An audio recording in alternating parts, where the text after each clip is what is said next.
말씀 가지고 감사하라는 제목으로 은혜를 나누고자 합니다. 오늘 말씀해 보니까 주께서 사랑하는 형제들아 우리가 항상 너희에 관하여 마땅히 하나님께 감사할 것은 하고 우리에게 묻고 이야기해 주고 있습니다. 감사할 것은 뭐예요? 하나님이 처음부터 너희를 택했다는 거예요. 하나님이 처음부터 우리를 택해 주신 것에 감사하는 여러분 되시기를 바랍니다. 하나님은 우리 인생을 어떻게 주관하시는가를 봅니다. 나와 여러분들의 생애 속에서 하나님의 말씀 가운데 살아가는 우리 생애 속에서 어떤 부름을 받고 살아가고 계십니까? 하나님이 택해 주셨다니요. 나는 하나님께 택함 받은 것이 아니에요. 나는 어느 날 누군가가 만났는데 교회 나오라고 억지로 해서 한번 끌려 나왔다가 괜히 이 쓴 조직에 발을 들여놓고 빠지지도 못하고 있는데 뭘 택했단 말이에요. 그렇게 말할 수도 있을 거예요. 그러나 누구나 다 올 수가 있지만 누구나 다 하나님을 믿는 것은 아니에요. 우리가 전도 집회를 한다 하면서는 또 부흥회를 한다고 하면서 왜 부흥회를 하느냐고 하면은 교인도 없는데 무슨 부흥회를 해요? 없으니까 하지. 많으면 뭐 하려고 하느냐고. 옛날에 어떤 목사님이 집회를 갔대요. 가니까 교인이 한 사람도 없고 목사님하고 사모님하고 딱 있더라는 거예요. 그러니까 이 목사님이 화가 난 거예요. 아니 교인도 없는데 왜 나를 불렀냐고. 그러니까 그 목사님이 한마디 하더래요. 교인이 많으면 왜 내가 당신을 불렀겠냐고. 없으니까 불렀지. 그러면서 집회를 했다는 이야기가 있습니다. 집회를 한다는 것은 무엇이냐면 살아있다는 거예요. 우리가 움직인다는 거예요. 사람이 뭔가를 한다는 것은 살아있다는 거예요. 뭔가 하려고 노력하는 거예요. 그런데 죽은 사람은 아무것도 할 수 없는 거예요. 우리가 이 젊은 사람들이 요즘에 보면은 일거리가 없다고, 할 일이 없다고, 직장이 없다고 그냥 쉬고 있는 거예요. 그런데 과연 그럴까요? 근데 어떤 한 사람은요 계속 빚을 지는 거예요. 지금 그냥 돈을 벌어도 살기가 힘든데 자꾸 빚을 지는 거예요. 빚을 진다는 건 뭐예요? 뭔가는 하고 있다는 거예요. 노력한다는 거예요. 그러면 빚만 지느냐는 거죠. 아니에요. 빚 지다가 또 성공할 때도 있다는 거죠. 그런데 가만히 있는 사람은, 아무것도 안 하고 가만히 있는 사람은 발전이 없는 거예요. 우리는 뭔가를 해야 되는 거예요. 하나님 앞에 나오는 것도 마찬가지예요. 하나님 앞에 섰을 때 하나님 앞에 나와서 내가 부르짖고 기도하고 간구했는데도 나의 모든 기도는 들어지지 않더라는 거예요. 들어주지 않는 것이 나와 여러분들에게 축복인 줄로 믿으시기 바랍니다. 왜? 하나님이 내가 간구하는 모든 기도를 들으셨다면, 하나님이 내가 원하는 모든 것을 다 들어주셨다면 아마 나와 여러분들이 살 수 없는 현실에 맞닥뜨려질 수도 있었다는 것을 우리는 알아야 합니다. 우리가 구하는 것이 뭐예요? 우리가 대부분의 기도의 소리를 들어보면은 대부분이 감사하는 것이 아니라 나의 부족함을 달라고 요구하는 거예요. 어쩌면 떼쓰고 있는 거예요. 아버지, 내가 아버지께 뭘 맡겨놓은 것처럼 달라고 요구하는 거예요. 우리의 기도가 이제부터 바뀌시는 여러분 되시기를 바랍니다. 우리의 기도는 뭐예요? 달라고 요구하는 것이 아니라 감사함으로 바뀌어야 되는 거예요. 무엇으로? 하나님이 내게 택해 주셨음을, 하나님이 나를 불러주셨으면 감사란 그런 마음으로 살아가는 여러분들 되시기를 주님의 이름으로 부탁을 드립니다. 신명기 7장 6절에 너는 여호와 내 하나님의 성민이라. 내 하나님 여호와께서 지상 만민 중에서 너를 자기 기업 백성으로 택하셨나니. 하나님이 우리를 하나님의 백성으로 택해 주신 것에 감사하는 삶을 살아가 나가시기를 바랍니다. 왜? 나를 그냥 내버려 두지 않고 택해 주셨는가?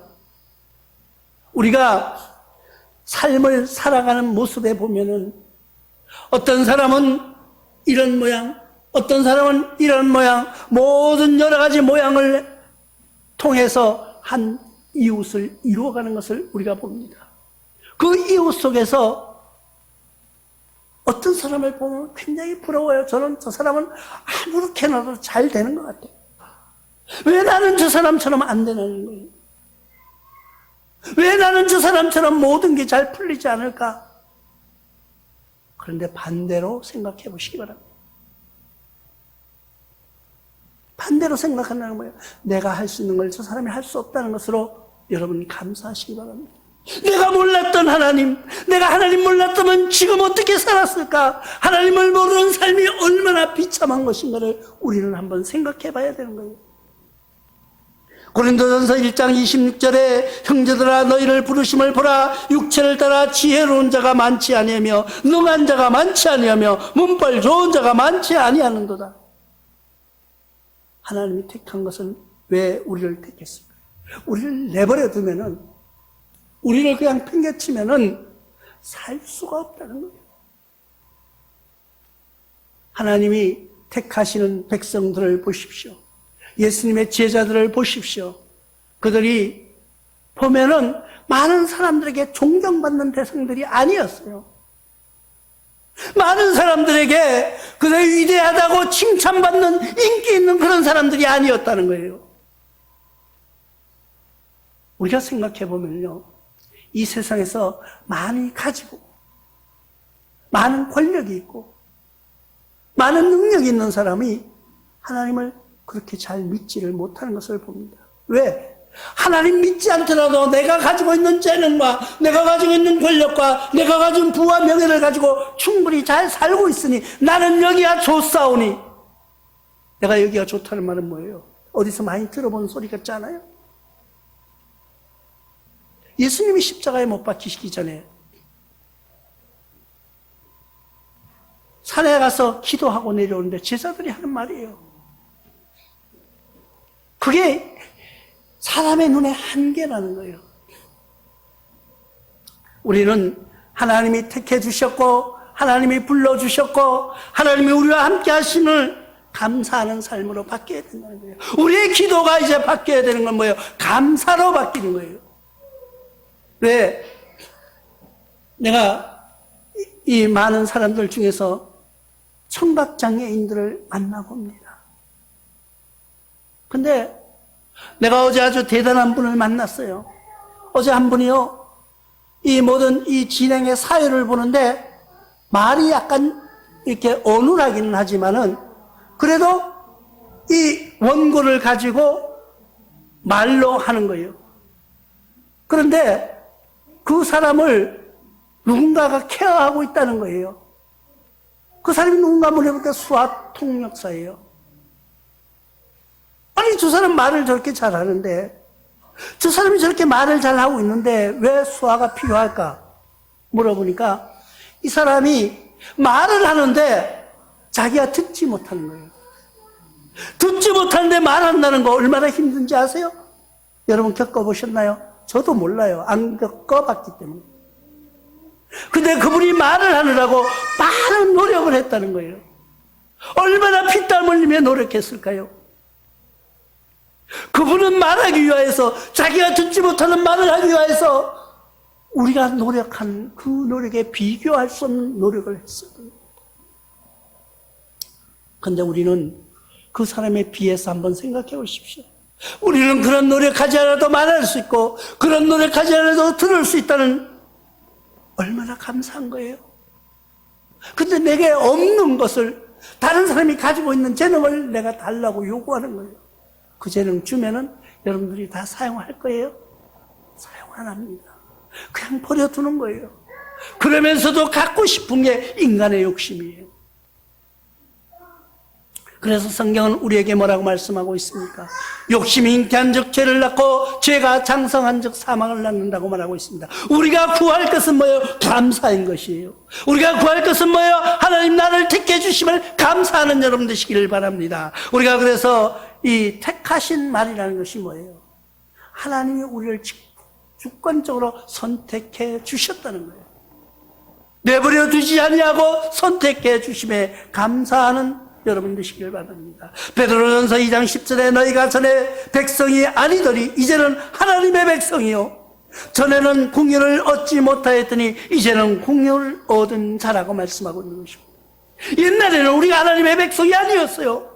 그러나 이제는 하나님의 백성으로 감사하는 삶으로 승리하는 여러분 되시길 주님의 이름으로 축원합니다. 두 번째, 성도들의 영광인 것입니다. 오늘 말씀해 보니까 믿음으로 구원을 받게 하셨고 이를 위하여 복음으로 더불어 너희를 부르사 우리 주 예수 그리스도의 영광을 얻게 하려 하심이라고 말씀하고 있는 것입니다. 하나님이 우리를 택했을 때 예수 그리스도의 영광을 우리에게 주신다고 말씀하고 있습니다. 예수 그리스도의 영광이 뭐가 있어요? 예수 그리스도의 영광이 없어요. 여러분 한번 생각해 보십시오. 예수님은 이 세상에 태어나셔가지고 얼마나 힘들게 살았어요. 목수의 아버지 밑에서 그냥 어려서부터 일하면서 살은 거예요. 그리고 예수님이 무슨 대학을 나왔다는 이야기도 없어요. 어렸을 때부터 성전에 나가서 성전의 지도자들과 대화했다는 이야기가 나오고 있습니다. 그리고 하나님의 아들이라는 것을 선포하는 모습이 나옵니다. 그리고 어이없게도 33살 정도 됐을 때 예수님은 십자가에 죄인으로 누명을 쓰고 못 박혀 돌아가시고 마는 거예요. 나와 여러분들의 생활 속에서 예수님의 생활과 비교해 보면 예수님의 영광을 받을 것이 뭐냐는 거예요. 예수님은 이 땅에 오셔서 비참하게 죄인의 모습으로 돌아가신 것밖에 없던 거예요. 그런데 예수님의 영광이 뭘까요? 성도들의 영광이라는 것은 예수님의 영광을 보여주실 거라고 약속하는 말씀을 우리가 오늘 봅니다. 마태복음 13장 43절에 그때 의인들은 자기 아버지 나라에서 해와 같이 빛나리라 귀 있는 자는 들으라. 이게 예수님의 영광이라는 거예요. 우리의 그때 의인들은 자기 아버지의 나라, 지금의 나라가 아니고 아버지의 나라에서 해와 같이 빛날 것이라는 거예요. 그 말을 누가 귀 있는 자는 들으라고 마태복음은 말해주고 있는 거예요. 또 로마서 8장 17절에 자녀이면 또한 상속자 곧 하나님의 상속자요 그리스도와 함께한 상속자니 우리가 그와 함께 영광을 받기 위하여 고난도 함께 받아야 할 것이다. 우리가 자녀면은 당연히 상속을 받게 돼 있습니다. 우리가 부모님이 돌아가시면은요 그 상속의 재산이 있어요. 물론 재산의 상속도 있지만 빚도 상속을 받습니다. 부모가 가진 건 모든 것을 자녀에게 공평하게 나눠주는 모습을 우리가 볼 수 있어요. 옛날에는 큰아들만 최고였어요. 그래가지고 큰아들이 아버지 돌아가신 큰아들이 모든 재산을 다 가지고 어떻게 했어요? 작은 아들은 그냥 쫓겨나다시피 하는 삶을 살았어요. 여자는 말할 것도 없고 여자는 출가 외인이라는 말로 인해서 여자는 시집가면 남이라고 생각했어요. 그래서 자녀 상속권이 없었어요. 그런데 지금 우리의 이 법은 어떻게 돼 있나요? 우리는 지금 딸, 아들 구별하지 않고 똑같이 나눠줍니다. 똑같이 나눠줍니다. 저희가 겪었어요. 몇 년 전에 저희 아버지께서 소천하셨습니다. 그래서 이 아버지가 통장에다가 돈을 좀 납입두셨는데 돌아가시기 며칠 전에 하여튼 뭔가 기분이 안 좋아서 비밀번호를 바꿔버린 거예요. 그래서 찾으러 가니까 우리 아들이 3명인데 동생 2명하고 가가지고 셋이서 비밀번호를 풀려고 아버지 군번일 거야. 그래가지고 아버지 군번을 눌렀는데 안 되는 거야. 아버지 생신일 거야. 생일 눌러도 안 되는 거야. 전화번호도 안 되는 거야. 3번을 누르니까 이제 안 돼. 그러니까 은행에서 어떻게 하는지 알아요? 사실 고백을 했죠, 이제. 우리 아버지 통장인데 돌아가셨기 때문에 비밀번호를 우리가 잘못 눌러가지고 안 됩니다. 그러니까 은행에서 줄 수가 없다는 거예요. 그러면 어떻게 하는 말? 상속받는 방법이 있대요. 어떻게 하냐니까 돌아가신 사망 신고서를 해서 그 증명을 떼오면은 또 아들 삼형제 그걸 다 가져오면은 나눠준다는 거예요. 그래가지고 했더니까 아니 이거 한 사람 앞으로 좀 해달라고 이러니까 안 된대. 법으로 안 된대. 어떻게? 3명을 똑같이 통장번호를 대가지고 통장으로 똑같이 나눠주는 거예요. 우리가 이게 상속이에요. 이게 아버지와 아들 사이예요. 거기에 조카들은 안 들어가요. 손자들도 안 들어가요. 왜? 아들만 들어가요. 딸만 들어가요. 우리가 하나님을 아버지라고 부르는 이유가 뭐예요? 하나님의 상속을 우리가 받을 수 있다는 거예요. 하나님 아버지로부터 내려오는 영광의 상속을 우리가 받을 수 있다는 거예요. 어떻게 예수님처럼. 예수님은 하나님으로 이 땅에 오신 예수님은 우리의 죄를 대신 지시고 가신 그 고난을 겪은 거예요. 그렇지만은 돌아가신 지 3일 후에 부활하심으로 우리에게 영광을 보여주신 하나님. 그 영광을 우리가 얻기 위해서는 고난도 함께 받으라는 거예요. 자식된 도리를 하는 거예요. 내가 자식이라고 무조건 상속받는 것이 아니라 내가 아버지에게 엄마에게 뭔가를 나타내 보이면서 자식이란 증표를 드러내는 거예요. 그게 뭐예요? 여러분들이 아버지라고 부르는 그 자녀들이 아버지라고 부르는 그분한테 해야 할 도리가 뭐냐는 거예요. 그분이 아플 때, 그분이 힘들 때, 그분이 외로울 때 자식도 도리로 함께 해주는 거예요. 그것이 우리 성도들의 할 의무라는, 하나님 앞에 드려질 영광이라는 거예요. 그 영광을 그러면 어떻게 해야 되느냐는 거예요. 오늘 말씀 보니까 마지막 절에 그러므로 형제들아 굳건하게 서서 말로나 우리 편지로 가르침을 받아 전통을 지키라고 말하고 있습니다. 이 전통이라는 것은 우리 이 성경에는 지금 전통으로 되어 있는데 다른 성경에 보면 선이라고 나와 있습니다. 선을 전통이라고도 합니다. 전통은 우리 이 성경의 개역 개정에 전통이라고 했는데 이 선이라는 뜻이에요. 파라도시스라는 말인데 이 말은 전수함, 전수된 것 이런 뜻으로 쓰여진 거죠. 그러니까 옛날부터 전수받은 행동을 하라는 거예요. 전수받은 방법으로 살아가라는 거예요. 그게 뭐예요? 하나님께 모든 것을 순종하는 그 신앙이라는 것입니다. 히브리서 3장 6절에 그리스도는 하나님의 집을 맡은 아들로서 그와 같이 하셨으니 우리가 소망의 확신과 자랑을 끝까지 굳게 잡고 있으며 우리는 그의 집이라고 말씀하고 있는 것입니다. 우리는 그의 집이라는 거예요. 우리가 누구예요? 나와 여러분들 개인이에요. 나와 여러분들은 개인으로 하나님의 집이라는 거예요. 그게 하나님의 성전이라는 뜻이에요. 우리는 개인이 교회예요. 우리가 모이는 것이 우리가 교회라고 부르지만은 우리 개인이 다 하나님의 영이 거하는 하나님이 임재하시는 교회인 것을 믿으시는 여러분 되시기를 바랍니다. 하나님의 성전이 우리가 하나님의 성전이 어떻게 살아가야 되느냐는 거예요. 하나님의 성전에 이번에 이 집회를 통해서 성막에 대해서 설명을 할 건데 성전에 들어가면은 이 성전 안에 아무도 못 들어갑니다. 누가 들어가요? 대제사장 한 사람만 들어갈 수 있는 거예요. 다른 사람은 그 전에 들어가면 죽어요. 그래서 성전이라는 것이 그만큼 위험도 있고요. 그만큼 거룩하고요. 그만큼 경건한 하나님의 집이라는 거예요. 그런데 우리 몸이 성전이 되었다는 거예요. 그러니까 우리가 그만큼 거룩하다는 거예요. 우리가 그만큼 하나님의 사랑을 받는 장소이라는 거예요. 그런데 이 성전이 아무렇게나 행해서 그냥 술 먹고 길에 가서 자고 아무데나 가가지고 노상방뇨하고 성전이 그래서는 되겠느냐는 거죠.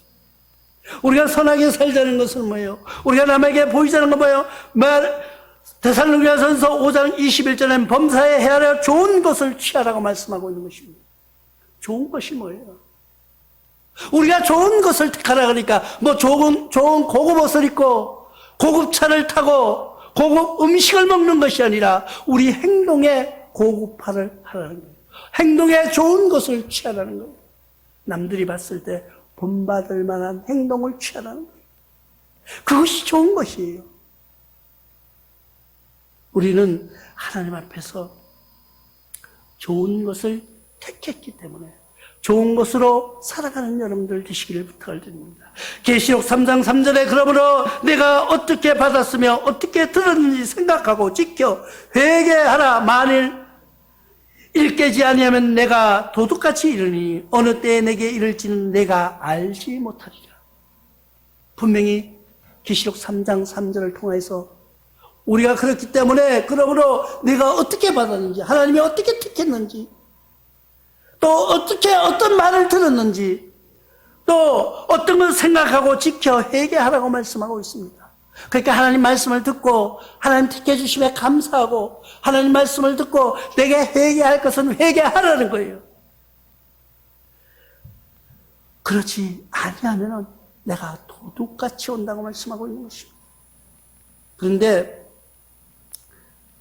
요즘 보면은 또 어떤 사람은 그래요. 뭐 성경의 숫자를 계산하면 하나님이 오실 날을 알 수가 있대. 이 숫자의 모든 것을 계산해 보니까 언제쯤 오실 거라는 거예요. 하나님이 오시는 날은 나는 알 수 있어. 당신들은 모르지. 그러니까 내게 와. 내게 오면 가르쳐 줄게. 그렇게 다 와. 근데 오는데 그냥 오면 안 돼. 뭐야? 헌금을 많이 해야 돼. 그러면 가르쳐 준다는 거예요. 믿어야 돼요, 말아야 돼요. 이거 완전 사기꾼이에요. 그런 목사도 아니에요. 하나님이 분명히 성경에 뭐라고 때는 언제 이럴지 네가 알지 못한다고 말하고 있습니다. 우리는 알 필요가 없어요. 하나님이 알지 말라고 하면 알지 못하는 거예요. 그런데 뭘 계산을 해가지고 하나님이 언제 오신다고 시간까지 이야기하면서 그런 엉터리들에 속아서 여러분들 말 잘한다고 속아 넘어가지 마세요. 제가 보는 사람 중에 어떤 사람이 그래요. 내가 그 분이 절에 다닌다고 하면서는 이야기하길래 내가 크게 말을 못했어요. 왜? 내가 그러면 진원 목사니까 절도 뭐 흉본다고 할까봐. 아니, 대학 가는데 자기한테 시주를 많이 하면 대학 가도록 해준다는 거예요. 말이 되는 소리예요? 대학 가려면 공부 열심히 해서 시험 쳐서 합격하면 돼요. 교회에서도 보면은 꼭 입시철만 되면 무슨 광고를 해놓고 철야를 하고 애가 공부하는데 엄마가 기도해야 되느냐고요. 물론 기도도 해야 되지만은 그게 무슨 부적인 양. 또 그리고 거기다가 또 헌금을 해. 그따위 헌금하지 마세요, 이제. 그런 거. 그런데 쫓아가지 마요. 왜 쫓아가냐고요. 교인들이 아주 정신이 혼란해가지고 있어요, 지금. 그럼 또 그걸 이용해서 돈벌이 장사로 하는 그런 사건들이 많이 있다는 거예요.